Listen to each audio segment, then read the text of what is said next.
on Earth from distances of hundreds of light years away. Similar to the modular suit, this armor allows the user of the suit to attach/detach different kinds of modules to better suit the current situation. The armor can also fly at warp speed, so it's like a Star Trek armor. Also, the design of the armor just looks great, especially the helmet. It just really looks cool to me.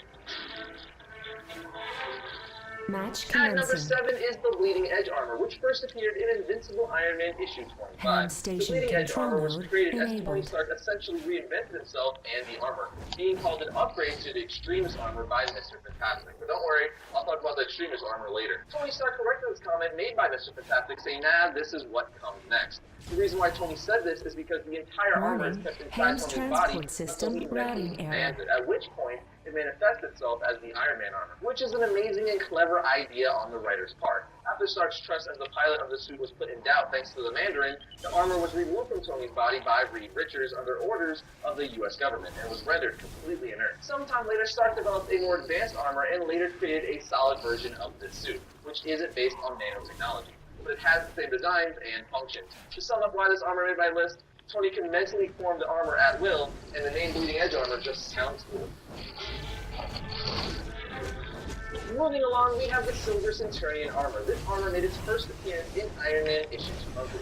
What a lot of you may not know is this armor was originally intended to be used by Tony's best friend, James Rhodes. But Tony donned it himself when Rhodey's illness caused him to go on a rampage, forcing Tony to become Iron Man again to stop his friend and get him help. This Silver Centurion marked not only Tony's return as Iron Man, but one of his first major cosmetic changes since the introduction of his classic Ditko design armor.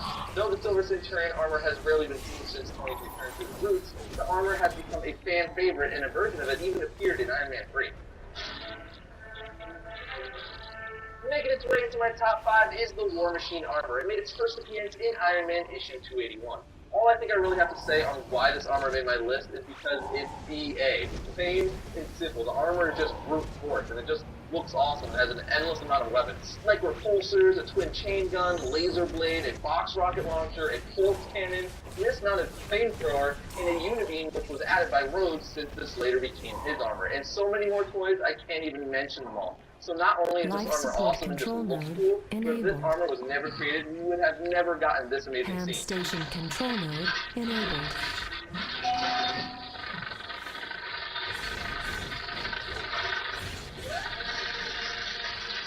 That's hands down one of the best scenes in the entire Marvel Cinematic Universe, and definitely the best scene in Iron Man 2. At number 4 on my list is the modular armor that made its first appearance in Iron Man issue 300. I've always been quite fond of this armor because, well, it looks awesome, plus it was the armor that was used in the 1996 Iron Man cartoon. Do you guys remember that cartoon? If you don't, let me jog your memory.